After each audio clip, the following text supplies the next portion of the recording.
I'm Avni. I am one of the compliance attorneys at Lidl US. COVID-19, certainly a game changer for all businesses, but very specifically in the retail sector, and even more so, I would say, for the grocery sector. As some of the speakers have mentioned, it definitely sped up some activities that were kind of already in the works, such as the password piece that last speaker just talked about. Um, but we also saw firsthand sort of what the panic shopping, the demand shifts, and the rise in digital payments, what that did to our fraud prevention efforts, and how we may have had to tweak that and put a greater focus on certain areas that we may not have highlighted as much as before. So I'm just going to start off by just taking a quick look at what our typical fraud profile looks like. It's typically focused on our vendor and supplier risks. So typical concepts of conflicts of interest. Certainly, we have a wide variety of vendors that we work with. So anything from tomatoes, carrots to actual structural support and construction items when we build our stores. So there is a risk of kickbacks, for example. In terms of our mitigation and prevention efforts, we do conduct the normal risk analysis that all businesses should and typically do conduct as part of our procurement function, making sure we have that due diligence process in place and a strong one at that. And a lot of these topics, the whistleblower program is certainly one of those mitigation efforts. Um, and that would be across the board for, any of our risks. So just kind of going down the line with, certainly on the grocery front and retail front, that supply chain and distribution side, making sure we're not dealing with product substitutions. And certainly with that increased demand, that was a greater concern, making sure that we were getting the products that we were promised. Making sure those process controls have been followed and are in place and people are aware. And I'll talk about this a little bit later on, but with the increased demand, that also meant there was also increased turnover, not just on the vendor side, but also for us as employees. Once you had COVID kind of taking a lot of people offline from the stores, obviously to take care of themselves, that also means you have newer people. They don't have the same background on what our processes are. So that's certainly a risk that had to be accounted for. And turnover is a risk, on a good day, never mind during a pandemic. So next up in terms of inventory loss and shrink, any retailer has this as top of mind, and that can be from the employee, the consumer, point of sale. Gift cards is a significant one. AML concerns with regards to gift cards. There are significant organized crime rings focused exclusively um, on gift cards. So making sure we have the appropriate loss prevention controls and tracking of those fraud trends.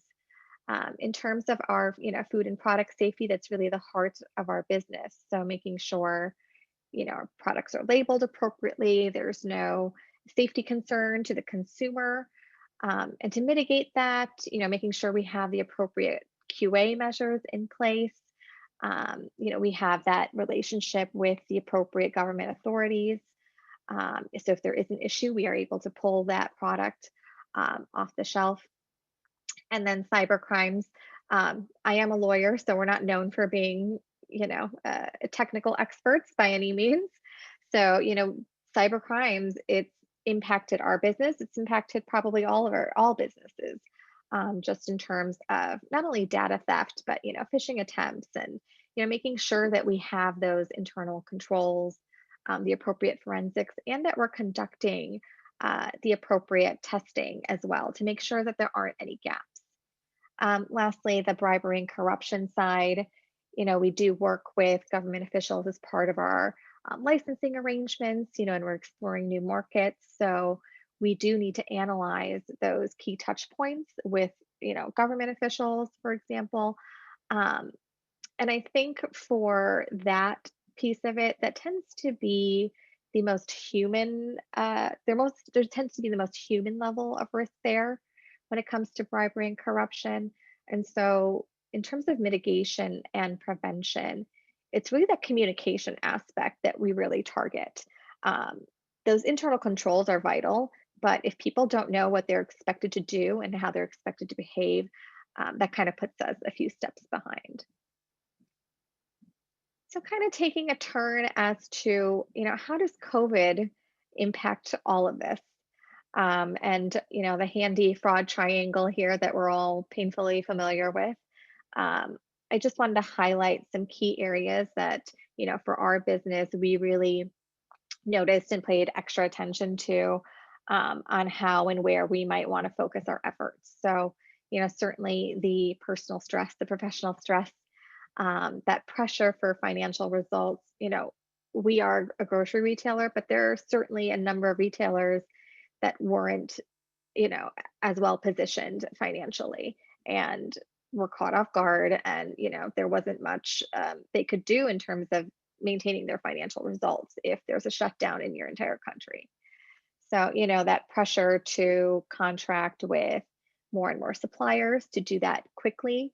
I know a number of the speakers have mentioned speed.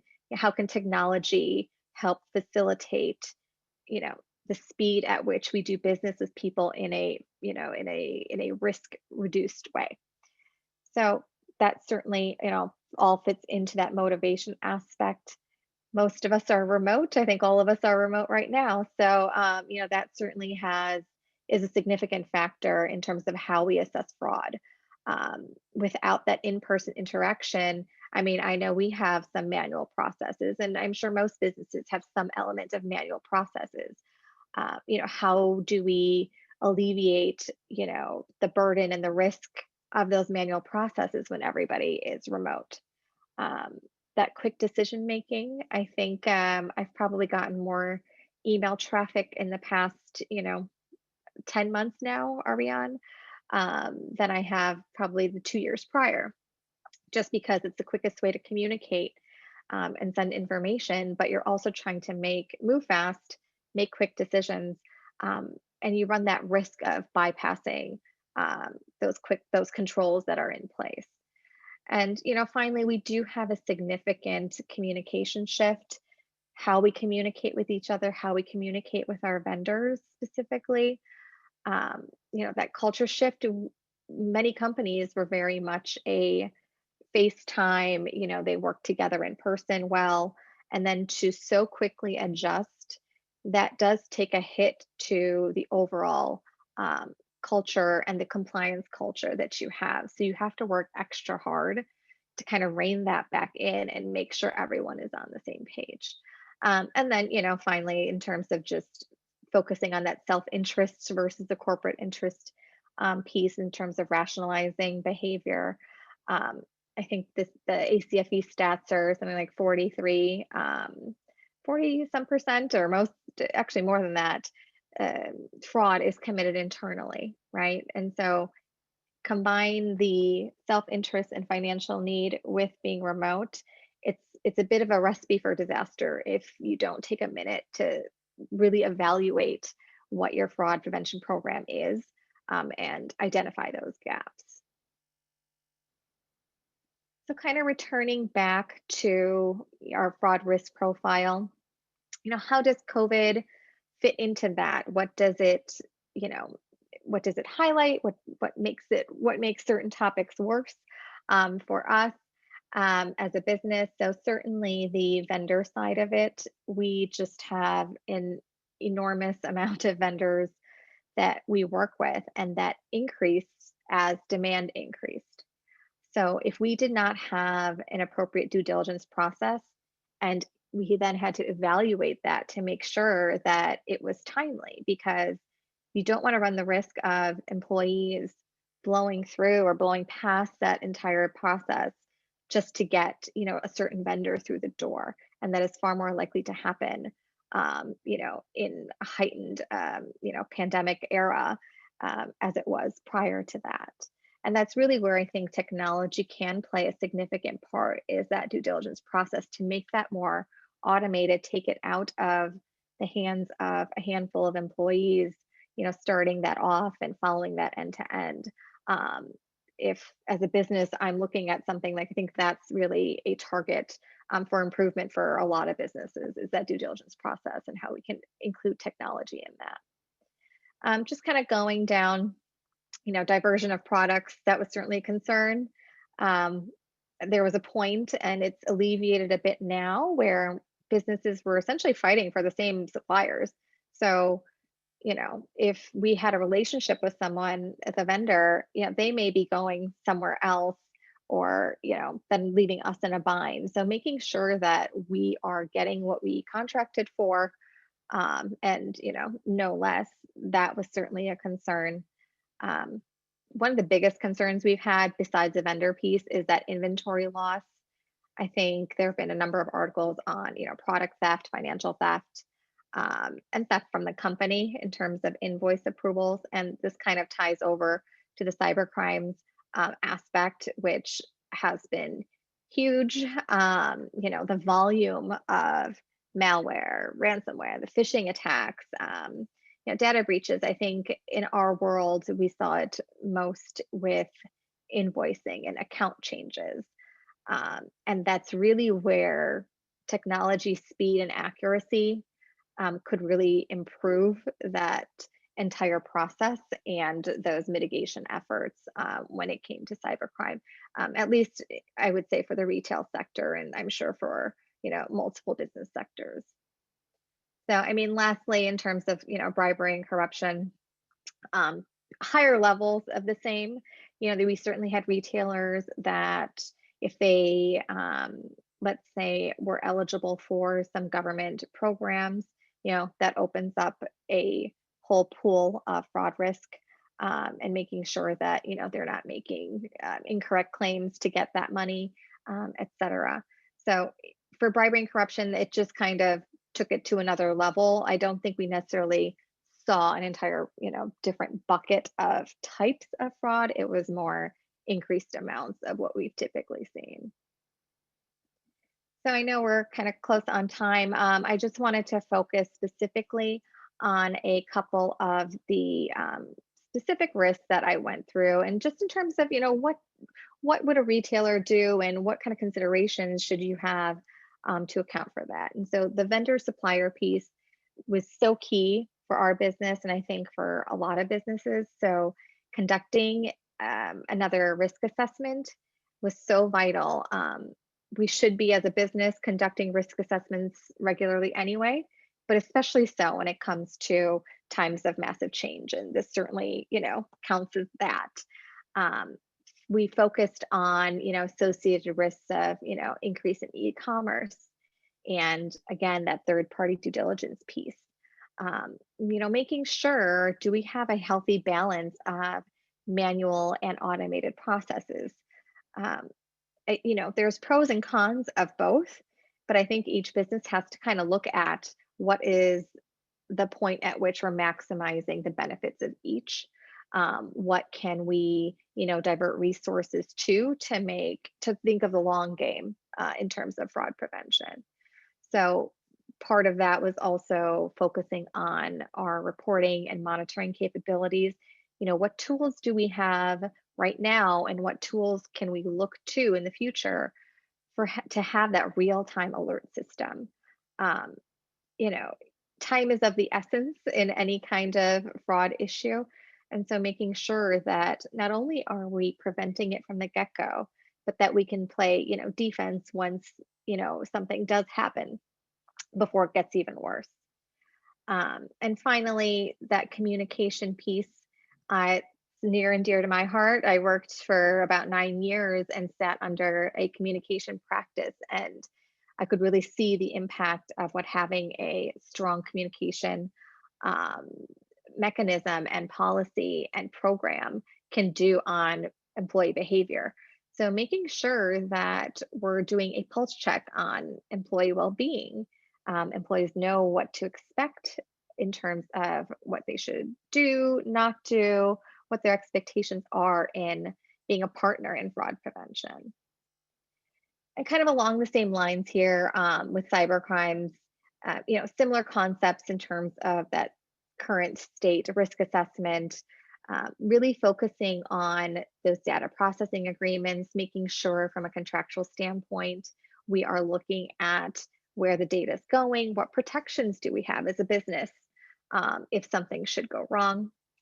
Um, Again, I think the last speaker mentioned, no one wants to add on another layer of protection if we don't, and because that does add time.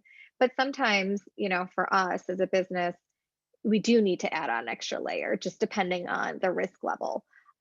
Making sure that we are appropriately evaluating, how many levels we have for a given risk. And I think for cybercrime, we'll probably see an uptick in the tools at our disposal and the tools that we're going to be using to mitigate those risks.